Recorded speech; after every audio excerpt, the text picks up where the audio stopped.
This is Stacy McKibbin, and today we are talking about risk management. If you've been following along with our previous conversations, you recall our last discussion was really on risk assessment, really taking a look at, how do we assess what's the risk, what's the severity of that risk, and then what's the probability, so that we can apply it to our businesses, really to make really to have a good understanding of how we might move forward and what decisions we want to make. This time, I want to talk about how we can apply that same risk assessment process to the world of accounting, finance, and cash flow. So I have a guest with me today. His name is Matt Garrett, and he's the owner and founder of TGG Accounting. And he is going to be sharing with us his tips on how to survive and, dare I say, thrive in this new economic environment that we find ourselves in. So, Matt, thank you so much for joining us today. Would you like to give us a brief introduction of who you are and what your company does? Yeah, sure. Stacy, thank you so much for having me. So I am Matt, CEO, founder of TGG Accounting. What we do is outsourced accounting. So we build financial systems and accounting departments so that business owners, managers, CEOs have information that they can use to make better decisions, feel safe about the decisions that they're making. And so we engineer the systems and processes and then actually do it. And what we're finding is that as opposed to hiring full-time internal accountants, we are anywhere from 40 to 60% of the cost. So saving anywhere from 30 to 40% of the amount of money that they would spend on a full-time internal hire by using us. And we're helping people get through this thing. It's a lot of looking at a financial statement and trying to make good decisions off of it.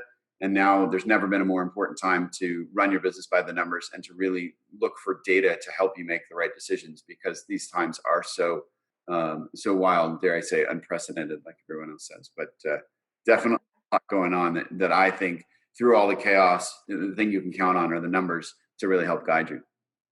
Yeah, and I think it's really important for business owners to constantly be taking a look at this piece. I mean, oftentimes I'm sure you'll hear this too, that people didn't go into business because they love the numbers. They go into business because they love their craft or their service or their product, right?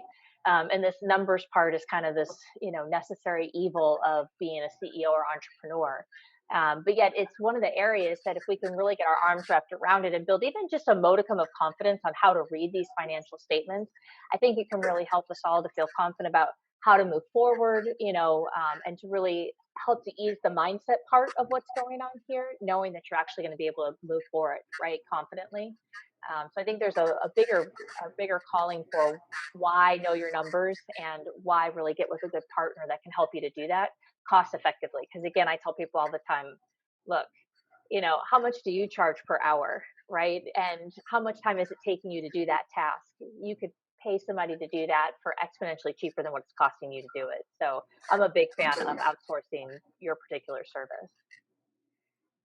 Super. Yeah. In this environment, I think it's important to take a look at every cost and every job role and responsibility in an organization and absolutely get the maximum out of it at the minimum cost. I love that.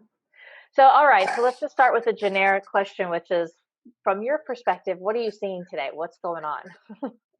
Well, I mean, what we're seeing is tons of unemployment. I mean, this is historically something nobody can even fathom. In 2008's recession, we had 8.2 million people file for unemployment over a 16-month period of time. But in the last 5 weeks, we've had nearly 20 million people file for unemployment. That's not anything we've ever experienced. Anyone who's alive, no one who's alive today has ever experienced anything close to this.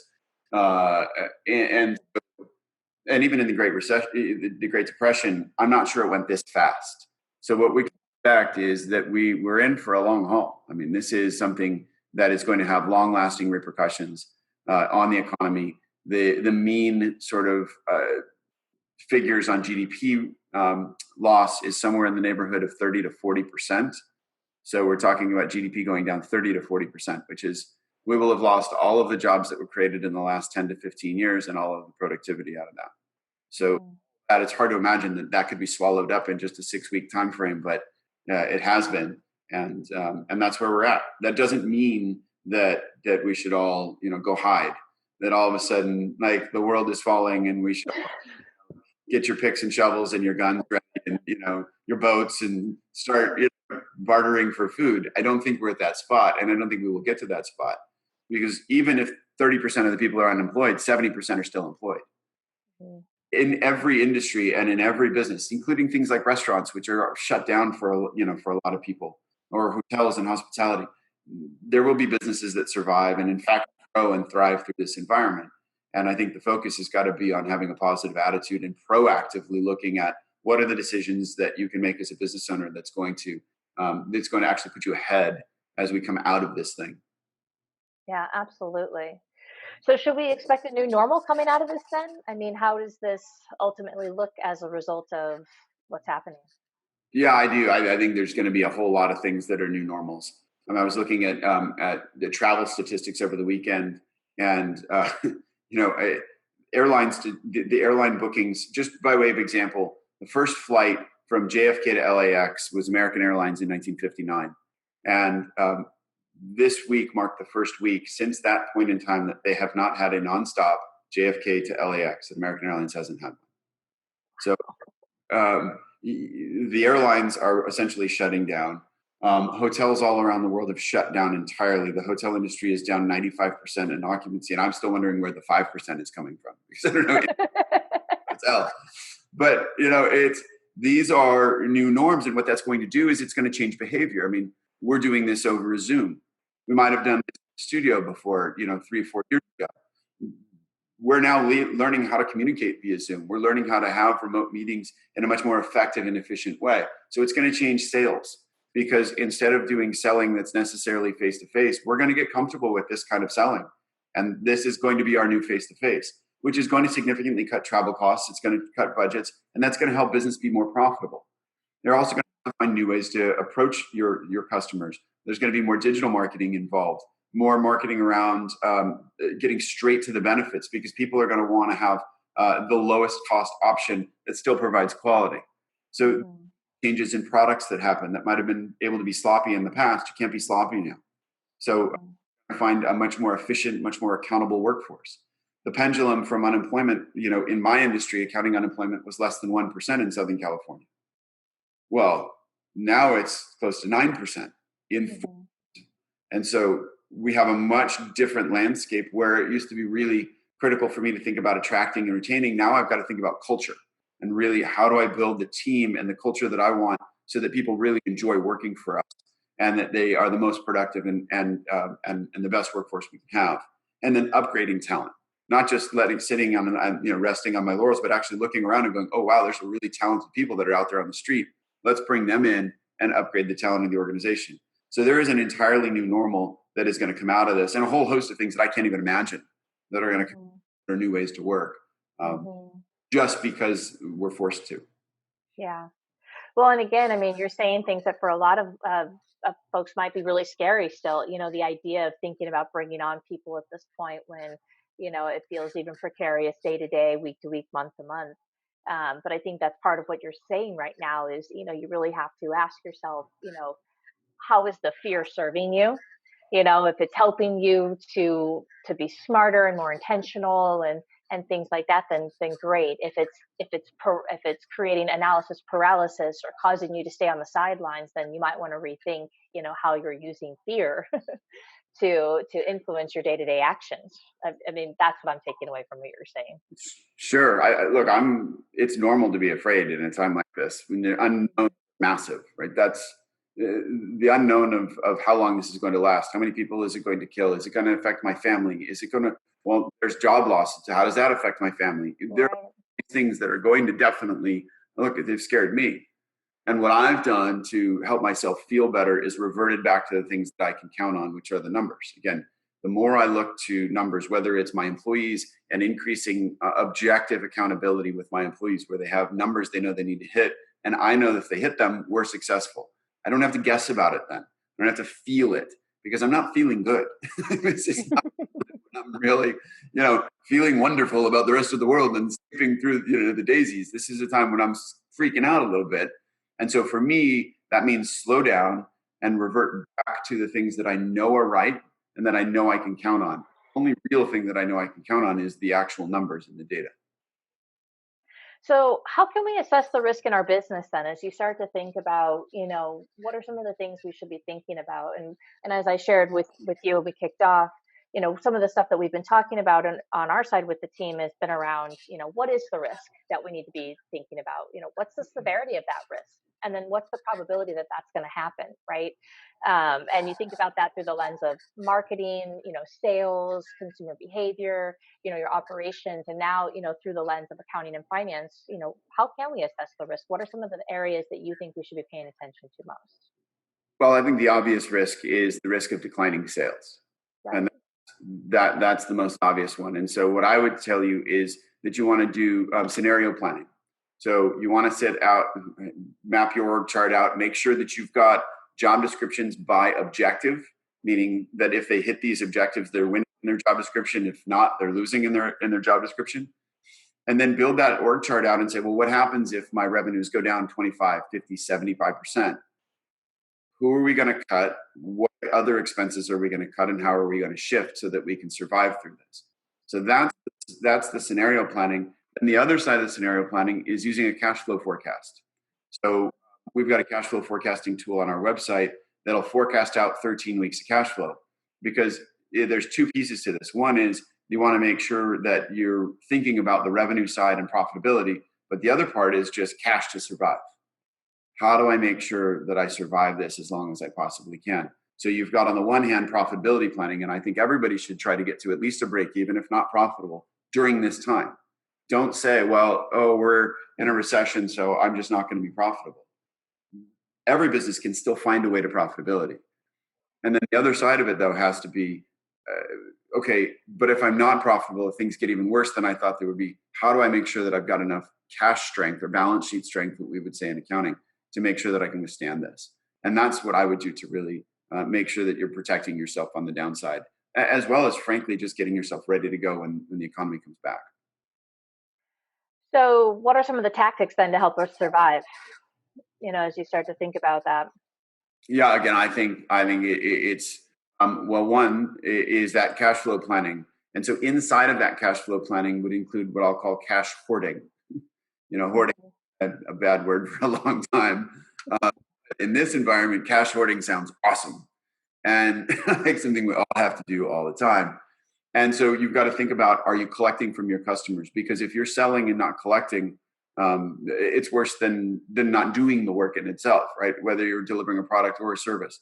So tightening down your contracts, making sure you've got relationships with the accounting departments of your customers, so you're the ones getting paid first. Make sure that you've got late fees and interest in there. Other things like that. Are you finding discounting is a big problem right now, or is something that's really prevalent? Because I know that can really erode your margin. I think yes. So discounting there's two sides to the discounting coin. On the one hand, if you have cash, go in for discounts, because what discounts will do is automatically, if you got a 5% discount, for example, and you have a 10% net margin business, your profits will increase by 50% if you get that discount across the board. That's enormous. It's hard to understate that, because profits ultimately are what delivers cash. In the end, you have to be profitable in order to deliver cash. And so if you need cash, be profitable first and get there. So you really want to be on the forefront of asking for discounts. And then on the backside about giving discounts, you've got to make sure you run the numbers and understand, because you can discount yourself right out of profitability very quickly. So if you're going to give discounts, you have to give them in exchange for long-term contracts, or a higher price initially, or different terms, something that's going to make you allow you to make that money back. Are you finding that right now, customers are okay with expecting that they're going to have to pay at some point, or are you feeling like the consumer sentiment is really, it's a bad time, I shouldn't have to pay? Well, I think that there's a bit of both. That's where you're going to really want to try to divide your customers up into what I would call an A customer, a double A customer, or a triple A customer.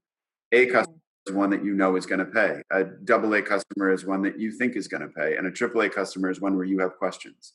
And really segment out your customers, know who you're working with, and layer on terms for these AAA customers that might not pay, like things like personal guarantees or late fees and interest that were never allowed or even customary in certain industries. You're going to see in this time, they're going to become customary and do whatever they can to protect themselves. And so those are the kinds of things that I would just make sure you're segmenting your customers out. And if you've got a customer who's constantly asking for a discount, but not willing to meet you in the middle, they may not be worth working with. It might be better, instead of being a $10 million organization, to be a $2 million organization that's profitable. That's scary sometimes to think about that, but yes, I would much rather be a much stronger profitable business than a really, big top line business. That's right. Yeah, the Okay. value that happened, kind of from 2010 to 2018 was people got paid a lot of money and valuations went up for revenue growth. Hmm. Is the opposite today. Is that people's safety and security is going to be driven by profitability, and so the size of the business is not nearly as important, or the speed at which you're growing is not nearly as important as the profitability. Hmm. Finally, that feels right. It feels more sturdy and, legitimately stable versus some of the blown out ones that are just kind of vaporware, right? Sure. No, there's a lot of those too. Yeah, for sure. A lot of those shake out in times like this, which is why it's actually kind of a healthy thing, right? Hmm. It's a little bit healthy to get back to fundamentals. It is, and it's funny you think about it from terms of like a forest fire. Some of those like natural disasters. Everything comes through and gets layered, then it grows back even better and stronger than before. That's right. But it's hard to see that in during the smoke. But that's a great point, though, of thinking about it in terms of technological innovation. How can you get faster and more efficient with your manufacturing process? How can you deliver your service in a more efficient way? How can you somehow build a more efficient product? There's all sorts of things that when we put pressure on a system, and this economic conditions are doing that, or like you say, the fire comes through, what grows back is oftentimes much healthier than what we had before. But without that pressure, we wouldn't have actually gone to innovate. We wouldn't have taken that extra step, that extra energy, that extra evolution. Because we didn't have to. That's the opportunity. Right, exactly. Exactly. So talk to me a little bit about these government programs, right? So as you think about like, strengthening up your coffers a little bit and almost kind of hoarding, is there an opportunity right now as you look at some of the stimulus and small business support programs that are out there, as a way to help to shore us up in some of those areas? Yeah, absolutely. The government has essentially laid out three viable programs: the disaster loans, which are absolutely out there and available. They're up to $2 million in funding and can be used for any purpose. Many businesses should apply for these. And I've actually known clients of ours who have gotten them already. There is the PPP program that most everybody has heard of that ran out of funding last Tuesday or Wednesday. I'm anticipating that the government is going to re-up those coffers. But if you were already approved for the PPP, you're going to get paid. But if you got your application in and haven't been approved, chances are you're going to have to look to the second round of funding. And then use of that, you got to make sure that you use it right so that you can get it all forgiven. And we've got a calculator on our website to help people keep track of what they're spending their money on so they give it back to the bank and make sure that that loan is forgiven. And so those are kind of the two big ones. The other ones there's a third one, which is the Main Street loan program, but that's really for bigger businesses. The other thing that I think applies to a lot of small businesses are some of these things like going back and refiling your tax returns, taking advantage of losses in prior years that were suspended. If you put money into build outs like tenant improvements and things like that, go back and refile 2018 and get a refund. Those are ways to build your cash coffers that the government is giving us that I really think we all need to take advantage of. That's amazing. Thank you for that.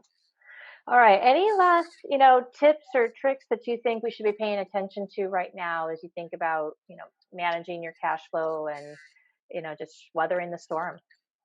Yeah, I mean, look, the obvious ones are things like occupancy and making sure you're thinking about if you're not in your offices, you've got to renegotiate your leases. You have to think about the utilities, make sure those are all turned off. Think about the internet access. All that stuff goes into if you're not in an office, you don't need to be paying for all that stuff. And you really need to be proactive with your landlords. I'm not telling you to break leases. I'm saying be proactive and have discussions with them.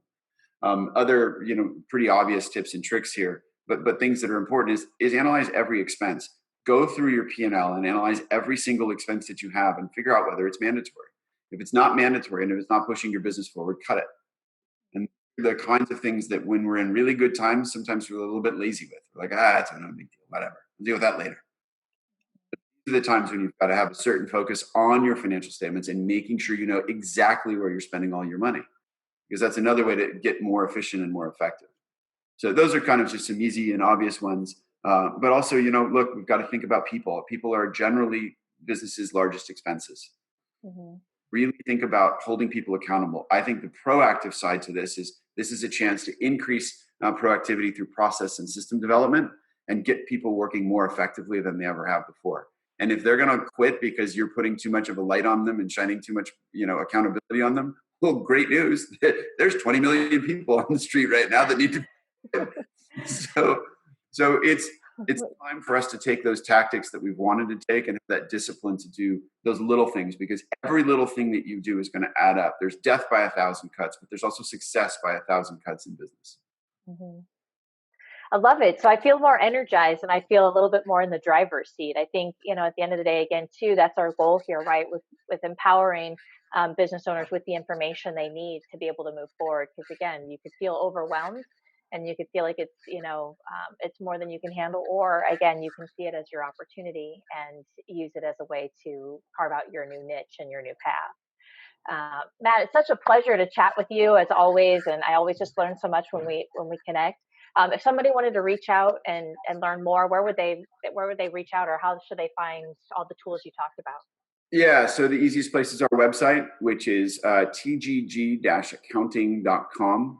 TGG, T as in Tom, G as in golf, tgg-accounting.com. And you can find us on our YouTube channel. Same thing, you can find us on YouTube channel, TGG, on LinkedIn, Facebook, all the socials.